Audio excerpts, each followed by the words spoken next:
پر بن مرشد تینو راہ نہیں ملنی رل مرسے وچ راہ اللہ رستے کے مرشد کے بغیر نہ قرآن پڑھ سکتا ہے بندہ کسی رہبر کے بغیر تو نہ سمجھ سکتا ہے.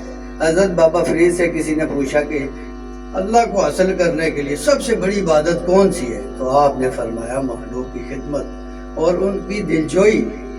اللہ اس سے خوش ہوتا ہے جو مخلوق کے ساتھ پیار اور محبت کرتا ہے جی، کیونکہ وہ کہتے ہیں ڈھا دے مسجد ڈھا دے مندر ڈھا دے جو کچھ ٹائم دے پر ایک کسی دا دل نہ ڈھائیں رب دلا وچ اللہ، کیونکہ پھر فرمان ہے حدیث ہے کہ قلوب المومنین عرش اللہ تعالیٰ، جو مومن کا دل ہے وہ اللہ کا عرش ہے. اللہ نہ زمینوں میں سماتا ہے نہ آسمانوں میں سماتا ہے، وہ مومن کے دل میں سماتا ہے جی. کہتے ہیں دل کے آئینے میں ہے تصویر یار جب ذرا گردن جھکائی. واہ واہ واہ، یہ ابتدا اور انتہا ہے. حضور کا شان جو حضور کی شان ہے وہ تو کوئی بیان نہیں کر سکتا. یہ راستہ ادھر ہی جاتا ہے، ادھر سے ادھر آتا ہے، ادھر سے ادھر جاتا ہے. اچھا قبلہ، بات یہ کہ اگلا میرا سوال یہ ہے کہ جیسے قرآن پاک میں سورۃ قاف ہے وَنَحْنُ أَقْرَبُ إِلَيْهِ مِنْ حَبْلِ الْوَرِيدِ، اس کا مطلب اللہ تعالیٰ کہتا ہے کہ مومن کی شارک سے زیادہ نزدیک ہوں.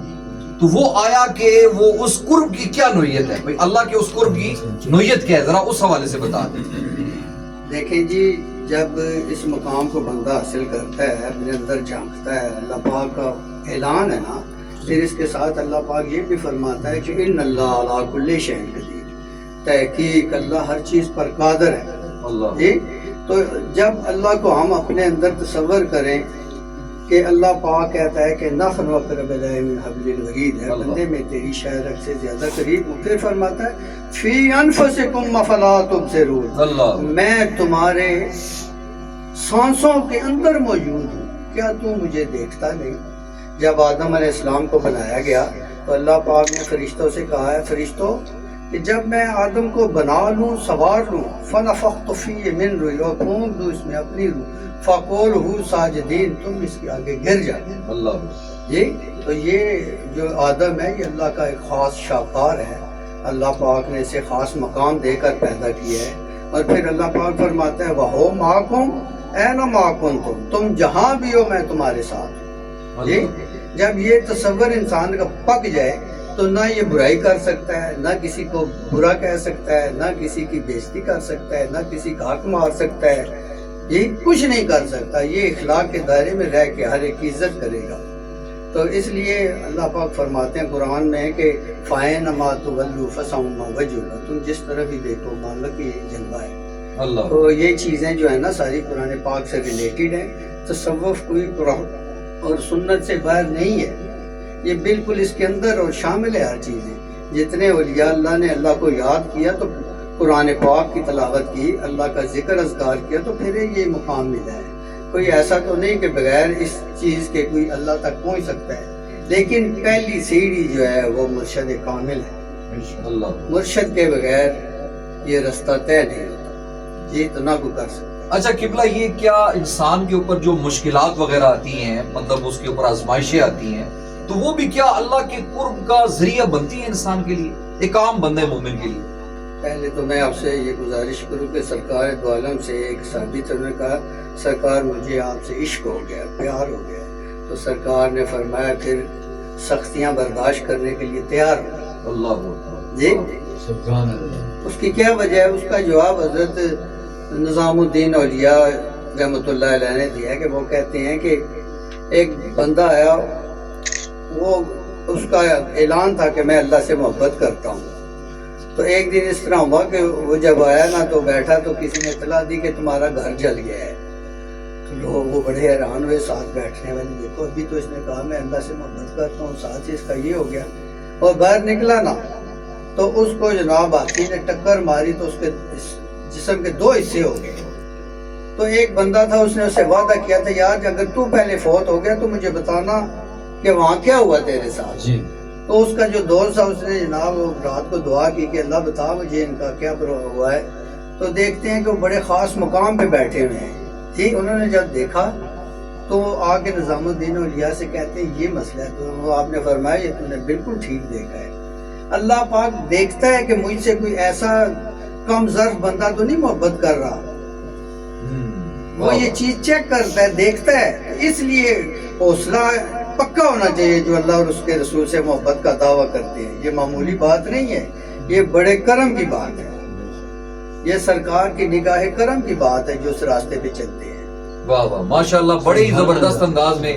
میں کہتا ہوں قبلہ آپ نے جو ہے نا سمندر کو کوزے کے اندر بند کر دیا اور نہایت مختصر وقت میں قرب الہی ایک اتنا ناظرین اتنا بڑا چیپٹر ہے، اتنا بڑا ٹاپک ہے کہ اس پر مطلب اگر ہم راتوں گفتگو کریں اور احادیث کی روشنی میں، قرآن کی روشنی میں، تصوف کی روشنی میں، شریعت کی روشنی میں اگر گفتگو کریں تو بہت زیادہ وقت درکار ہے. لیکن ہماری اس رمضان ٹرانسمیشن کا نشست جو تھی اس کا وقت ہمیں وہ اجازت نہیں دے رہا. لیکن ہم اپنے آج کی نشست میں جو ٹاپک 2 ہم نے رکھے تھے، الگ الگ ٹاپک ہے لیکن ٹاپک یہی ہے کہ اللہ تعالیٰ قرآن پاک میں کہتا ہے جس نے میری پیروی کی اس نے سرکار صلی اللہ علیہ وسلم کی پیروی کی، اور جس نے سرکار کی پیروی کی اس نے گویا میری پیروی کی. تو ہم نے ان دونوں ٹاپکس کو اکٹھا کر دیا اور ساتھ اب قبلہ شاہ صاحب ہم آتے ہیں اپنے مقام مصطفیٰ صلی اللہ علیہ وسلم کے اوپر، کیونکہ وہ ایک انسان، تو ناظرین آپ دیکھیں کہ وہ انسان کی عقل وہ اس کو احاطہ نہیں کر سکتی کہ مقام مصطفیٰ صلی اللہ علیہ وسلم کیا ہے.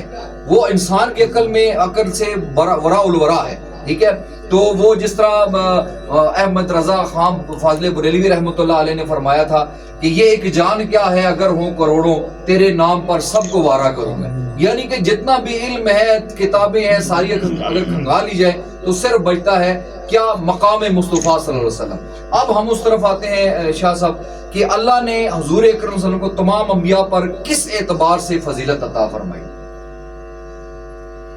سرکار دو عالم نے فرمایا ہے، جابر میں تمہیں خاص بات نہ بتاؤں؟ اور فرمایا یا رسول اللہ فرمائیں. تو آپ نے فرمایا کہ اللہ نے اپنے نور سے سب سے پہلے تیرے نبی کے نور کو جدا کیا ہے، اللہ، اور پھر تیرے نبی کے نور سے تمام کائنات کو خلق کیا ہے. تو یہ سارا نور جو ہے یہ حضور پاک کا نور ہے، سرکار دو عالم کا نور ہے. اس سے بڑی اور کیا بات ہے؟ سرکار فرماتے ہیں کہ میں اس وقت بھی نبی تھا جب آدم پانی اور مٹی کے درمیان تھے، تو میں اس وقت بھی نبی تھا، کچھ بھی نہیں تھا. ایک اور مجھے واقعہ یاد آ گیا کہ ایک دفعہ حضرت جبرائیل امین آئے تو بی بی پاک تشریف فرما دی، تو داخل ہوئے تو انہوں نے کہا آپ کون ہے؟ تو آپ نے فرمایا چاچا، میں آپ کو چاچا کہہ سکتی ہوں؟ تو جبرائیل امین کہتے نہیں، مجھے آتا ہے کہا کریں. تو انہوں نے کہا یہ تو میں ابو سے پوچھ کے آپ سے بات کروں گی. کچھ عرصہ بعد سرکار بی بی فاطمہ علیہ السلام نے فرمایا ابو ایک شخص آیا تھا، انہوں نے مجھے کہا کہ میں نے کہا کون ہے؟ تو انہوں نے کہا مجھے اب تایا کہہ سکتے ہیں. تو انہوں نے فرمایا یہ جبرائیل تھے. تو کیا میں نے تایا کہہ سکتی ہوں؟ آپ نے فرمایا وہ جب آئیں تو میری بات کرانا، مجھے یاد کرانا. سرکار کو تو سب پتہ ہے، لیکن جب ایک دفعہ جبرائیل امین آئے تو سرکار دو عالم نے فرمایا ہے جبرائیل جب تجھے اللہ نے پیدا کیا تو تو نے کیا دیکھا؟ تو انہوں نے فرمایا یا رسول اللہ میں نے قطب کی طرف ایک ستارہ دیکھا، اس کے اوپر ایک نور تھا، اس نور کے اندر میں نے ایک بت دیکھا ہے. تو سرکار نے فرمایا پتہ ہے وہ بت کیا تھا؟ وہ میں تھا، اور اس کے اوپر جو تاج تھا وہ علی تھے، اور جو میرے کانوں میں درے تھے وہ حسن اور حسین تھے، اور جو میرے گلے میں گانی تھی وہ میری پاک بی بی تھی. جی تو انہوں نے فرمایا کہ آپ تو میرے بچوں سے بھی چھوٹے ہیں، تو آپ کہتے ہیں میں تایا ہوں. تو شان محمدی کیا ہے؟ وہاں تک کون پہنچ سکتا ہے؟ پھر ایک اور روایت ہے کہ جب جبرائیل امین آ کے تو سرکار کو پیغام دیتے تھے تو آپ نے فرمایا کبھی اوپر بھی گئے ہو جہاں سے پیغام لاتے ہوں؟ کہا جب وہاں تک تو میرے پر جل جاتے ہیں یا رسول اللہ. تو آپ نے فرمایا وہاں بھی جا کے دیکھنا. سرکار امامہ شریف پہن رہے تھے، جب وہاں جا کے دیکھا تو ادھر بھی ہے سرکار ہی امامہ پہن رہے تھے. اللہ اور حضور کا جو معاملہ ہے وہاں تک ہماری رسائی نہیں ہے. ہم تو پڑھ کے دیکھ کے سن کے کچھ بیان کر سکتے ہیں، لیکن شان مصطفیٰ جو ہے وہ بیان سے باہر ہے. شان محمد جو وراء الورا ہے، اول محمدن، آخر محمدن، ظاہر محمدن، باطن محمدن، ہر شان میں حضور پاک کا ہی جلوہ ہے. اللہ فرماتا ہے یو تیرے رسولہ فقط عطا اللہ، جس نے میری محبوب کی اتباع کی اس نے میری اتباع کی. اور پھر فرمایا کہ اگر تم مجھ سے محبت کا دعویٰ کرتے ہو تو میرے محبوب کی اتباع کرو. میرے محبوب کی اتباع کرو گے تو میں تم سے محبت کرنے لگوں جی. تو سرکار کی اتباع کرنا سب سے ضروری اور اللہ کا فرمان ہے. تو اس مقام کو کون چھو سکتا ہے جی. رخ مصطفیٰ ہے وہ آئینہ، ایسا دوسرا کوئی آئینہ، نہ خیال بزم جہاں میں ہے، نہ دکان آئینہ ساز میں. وہ دانہ سنبل ختم الرسل مولا کل، غبار راہ کو بخشا فروغ وادی. اللہ سرکار کی شان تو ورا الورا ہے. ہم جیسے عاجز مسکین کہاں کچھ لب کشائی کر سکتے ہیں جی. یہ کرم کی بات ہے، یہ بڑے کرم کے ہیں فیصلے، یہ بڑے نصیب کی بات ہے. جسے چاہا اپنا بنا لیا، جسے چاہا در پہ جی. یہ نور ظہور سارا محمدی ہے. آدم تے بچارا کل بنیا. دیکھو جنہوں نے حضور پاک کی شان دیکھی انہوں نے کیا لکھا. حضرت پیر میرے علی شاہ صاحب فرماتے ہیں کہ سورت نو میں جان آکھاں، جان آکھاں کہ جانے جہان آکھاں، سچ آکھاں تے رب دی شان آکھاں، جس شان تو شانہ سب بڑھیا. دیکھیں نا یہ دیدار کی بات ہے. جنہوں نے دیدار کیا وہی دیکھ سکتے ہیں. جی جناب قبلہ شاہ صاحب بڑی خوبصورت ناظرین گفتگو فرما رہے ہیں. دل تو نہیں چاہتا کہ ان کو ڈسٹرب کیا جائے، بیچ میں کاٹا جائے، غیر مناسب ہے، لیکن یہ ہمارا ایک ٹاک شو ہے، ایک ٹرانسمیشن ہے، ایک ترتیب کے ساتھ چلتی ہے. اسی طریقے سے دیکھا گیا کہ ہر نبی کا اپنا مقام ہے. پہلے آسمان پر کوئی نبی ملا، دوسرے پر، لیکن سرکار کا جو مقام ان سب سے ورا الورا ہے کہ وہ کعبہ کو حسین پر پہنچ گئے، اللہ سے قریب پہنچ گئے، اللہ کا قرب حاصل کیا. اس سے مراد یہ کہ آج کے ہمارے موضوع سے یہی سبق اخذ ہوتا ہے کہ قرب مصطفیٰ ہی قرب الہی کا ذریعہ ہے. اور آج میں اگلا سوال قبلہ آپ سے کروں گا اور ہم پروگرام کے اختتام کی طرف جا رہے ہیں کہ حضور کی شفاعت کا تو تصور ہے قرآن پاک میں، حدیث میں، اور مقام محمود ہے. اس پر تھوڑا سا بتا دیں کیونکہ یہ بھی اسپیسیفک کرتا ہے آپ کو دوسرے انبیاء کرام سے، کیونکہ قیامت کے دن ہر نبی، ہر جو امتی ہے اپنے نبیوں کے پاس جائے گا اور وہ کہیں گے اذهبوا الی غیری، کہ آج جاؤ کسی اور کا دروازہ دیکھو. اور حدیث میں آتا ہے کہ حضور اکرم صلی اللہ علیہ وسلم اپنے بازو کو کھول کر کے کھڑے ہوں گے اور وہ یہ کہیں گے کہ آج آ جاؤ، گناہگاروں کی بخشش میں ہی کروں گا. یعنی کہ اللہ تعالیٰ حضور اکرم صلی اللہ علیہ وسلم کو مقام محمود پر فائز کریں گے. اور اسی طریقے سے تمام انبیاء سے آپ کا ایک کردار، آپ کا ایک معیار، آپ کی ایک پوزیشن الگ سے ہے. تو اس پر تھوڑا سا مقام محمود پر بتا دے دوستوں کو، اور شفاعت مصطفیٰ صلی اللہ علیہ وسلم کا تصور جو قرآن حدیث میں ہے. دیکھو جی یہ فرمان ہے کہ روز محشر والے دن تمام امتیں جائیں گی سب سے پہلے حضرت آدم علیہ السلام کے پاس. تو وہاں سے جواب آئے گا کہ میں نہیں یہ کام کر سکتا. آپ نوح علیہ السلام کے پاس جائیں. جب نوح علیہ السلام کے پاس جائیں گے تو وہ بھی انکار کر دیں گے. وہ کہیں گے حضرت ابراہیم علیہ السلام کے پاس جائیں. پھر ابراہیم علیہ السلام کے پاس جب جائیں گے تو وہ کہیں گے کہ نہیں میں نہیں سفارش کر سکتا. آپ سارے سرکار دو عالم محمد مصطفیٰ احمد مجتبیٰ صلی اللہ علیہ وسلم کے دربار میں جائیں. تو پھر وہاں جائیں گے تو حضور علیہ السلام 2 دفعہ سفارش کریں گے تو آپ کی امت بخشی جائے گی. پھر دوسری دفعہ پھر بخشی جائے گی. پھر تیسری دفعہ شفاعت فرمائیں گے تو ساری امت کو اپنے ساتھ بہشت میں لے کے جائیں گے. شان محمدی ورا الورا ہے، سنبل ورا ہے جی. انہوں نے ہی بخشش کروانی ہے. آپ نے فرمایا کہ اللہ نے مجھے تمام خزانوں کی چابیاں تجویز کر دی ہے جی. اب جو کچھ کسی نے لینا ہے مجھ سے لے گا.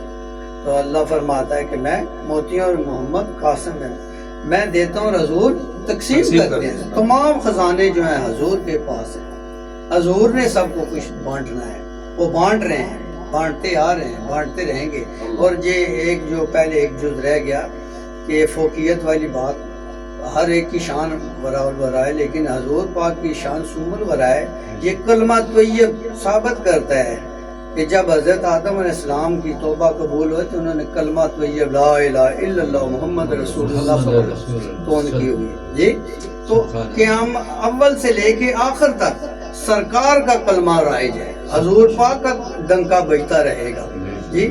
اس جہان میں بھی اور اس جہان میں بھی سرکار کی دیکھے نا شان کہ قبر میں آپ ہی آ کے تو شفاعت فرمائیں گے. آپ سے ہی سوال، آپ کا ہی سوال ہوگا اور کسی کا سوال نہیں ہوگا. یہ سوال لازمی ہے جی.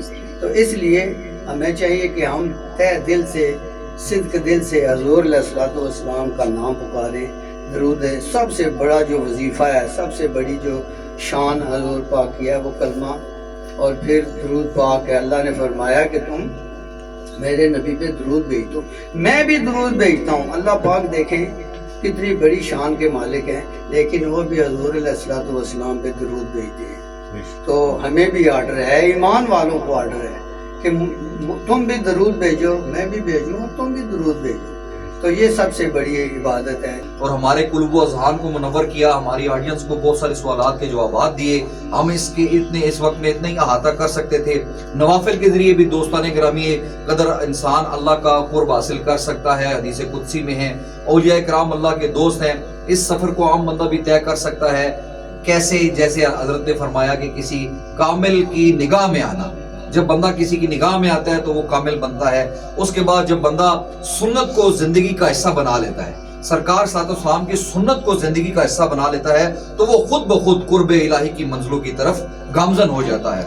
اور اس کے بعد بندہ سجدے میں جب گرتا ہے تو رب سے زیادہ قریب ہوتا ہے. یہی قرب الہی کی کیفیت ہے. اور ٹوٹا ہوا دل اللہ کے نزدیک جو ہے نا وہ بہت زیادہ قریب ہوتا ہے انسان جس کا دل ٹوٹا ہوا ہوتا ہے. دوستان گرامی قدر, ہم آپ کا پھر سے جناب قبلہ سید صاحبزادہ وسیم طاہر قادری سروری صاحب, ہم آپ کا دل کی تہ گہرائیوں سے AHP اسلامک کی پوری ٹیم سے کی طرف سے آپ کا شکریہ ادا کرتے ہیں. اللہ تعالیٰ اسی طریقے سے آپ کے سلسلے کو دن دگنی رات دگنی ترقی عطا فرمائے. نہیں سنتے, اس کے اوپر توجہ نہیں دیتے, پھر بھی ہمارا یہ مشن ہے کہ ہم اس کو جاری و ساری رکھیں. اس مشن کو کہ جو حضور اکرم صلی اللہ علیہ وسلم نے مکہ میں چھوٹے چھوٹے بچوں سے طائف کے میدان میں پتھر کھائے اور پھر بھی اللہ کا شکر ادا کیا اور فرمایا کہ ان کی نسلوں میں سے کچھ لوگ آئیں گے جو مجھے فالو کریں گے, جو میرے سے محبت کرتے ہیں. اور آخر میں یہی کہنا چاہوں گا کہ جو دنیا میں جس کے ساتھ محبت کرتا ہے قیامت کے دن اسی کے ساتھ اٹھایا جائے گا. ماشاءاللہ آپ کا بہت ہی اچھا سیٹ اپ ہے, بہت ہی ایک سورسفل ایک آپ کا پلیٹ فارم ہے جہاں سے ہم دین کی بات دوسروں تک پہنچائیں. کہ ٹاپک ہی ایسا ہے آپ صلی اللہ علیہ وسلم کی شان کا. تو آپ صلی اللہ علیہ وسلم کی شان میں ایک خالد صاحب کا لکھا گیا کلام ہے, کوئی سلیقہ ہے آرزو کا. تو اسی کو ہم آج کریں گے, آپ کے سامنے آپ کی سماعتوں کی نظر کریں گے. کوئی سلیقہ ہے آرزو کا, نہ بندگی میری بندگی ہے, یہ سب تمہارا کرم ہے آقا. کہ بات اب تک بنی ہوئی ہے, یہ سب تمہارا کرم ہے آقا.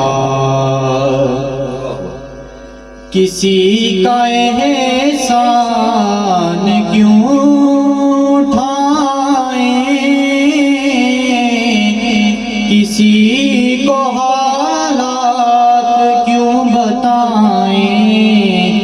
تمہیں سے مانگیں گے تم ہی دو گے, تمہارے در سے ہی لو لگی ہے, یہ سب تمہارا کرم ہے آقا.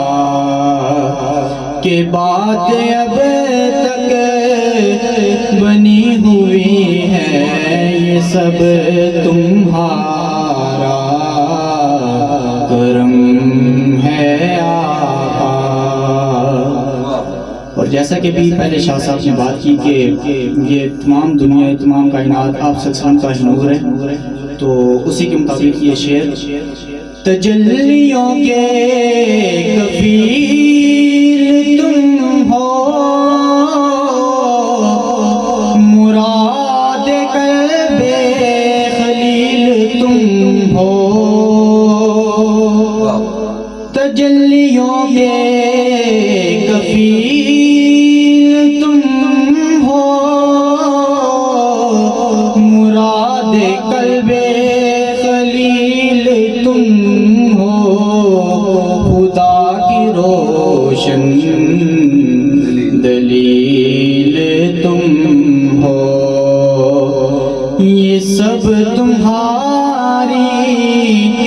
روشنی ہے یہ سب تمہارا کرم ہے آقا، یہ سب تمہارا کرم ہے آقا، کہ بات اب تک بنی ہوئی ہے یہ سب تمہارا کرم ہے آقا۔ اور آخری شعر، عمل کی میرے اساس کیا ہے بجز ندامت کے پاس کیا ہے، عمل کی میرے اساس کیا ہے بجز ندامت کے پاس کیا ہے، رہے سلامت تمہاری نسبت، میرا تو ایک آسرا یہی ہے